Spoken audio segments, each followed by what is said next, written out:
Hello everyone, আসসালামু আলাইকুম। আসলে আপনারা সবাই ভালো আছেন? আলহামদুলিল্লাহ, আমরা অনেক ভালো আছি। তো আমার কিন্তু আরেকটা নতুন স্বপ্ন পূরণ হয়েছে। সেটা হলো এই যে একটা আলমারি। তো এই আলমারিটার কিন্তু আমার অনেক দিন থেকে ইচ্ছা ছিল আমি একটা আলমারি নিব।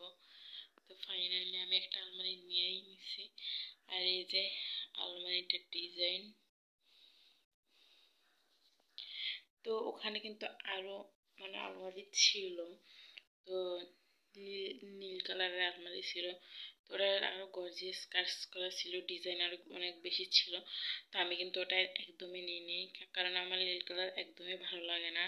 আর সিলভার কালারটাই কেন জানি আমার খুবই ভালো লাগে, এই জন্য আমি এটা নিয়ে নিছি।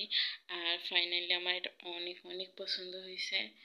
তো আর আজকে আমি কিন্তু তো একটা নতুন খাবার রান্না করছি। এই যে, তো আমি এটার নাম দিয়েছি সাবু সেমাই পুডিং। তো আপনারা যদি কেউ সাবু সেমাই পুডিংয়ের রেসিপি চান, অবশ্যই কিন্তু কমেন্ট করে জানাবেন। আর এটা কিন্তু দেখতে কিন্তু অনেক সুন্দর লাগতেছে। আর এটার কালার আসার জন্য কিন্তু আমি এখানে গুড় ইউজ করছি, যেটা হচ্ছে কুকের গুড়। তো এটা আমি কী দিয়ে বানাইছি, কীভাবে বানাইছি, আপনারা যদি এটার ভিডিও যদি চান অবশ্যই কিন্তু কমেন্ট করবেন। এটা কিন্তু আমি এখন খেয়ে টেস্ট করে দেখবো এটা কেমন লাগে। আমি কিন্তু কখনো খাইনি, আজকে প্রথম।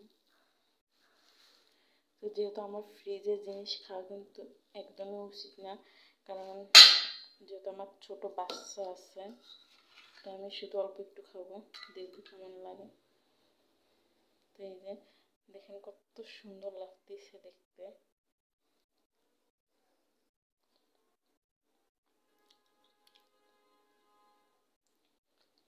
মাশাল্লাহ মাশাল্লাহ, অনেক সুন্দর লাগতেছে, আর অনেক মজা কিন্তু খাইতে।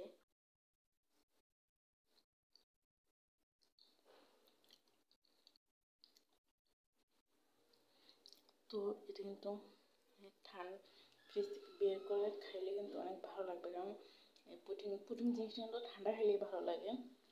তো যেহেতু এটা সাবু সাবু সেমাই পুডিং, তো এটা কিন্তু বানানো একদম সহজ। এই রেসিপিটা অনেক ভালো খেতে, আমি কিন্তু খাইতেছি, অনেক ভালো লাগতেছে। কিন্তু অলরেডি আমি কিন্তু খেয়েই নিছি, আর অল্প একটু আছে।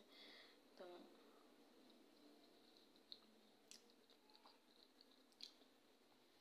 তো আমি আর বেশি খাবো না, কারণ যেহেতু ঠান্ডাটা, আর আমার ছোটো বাচ্চা আছে, এই জন্য আমি এটা খাবো না, কারণ আমি খাইলে ওরও ঠান্ডা লেগে যাবে।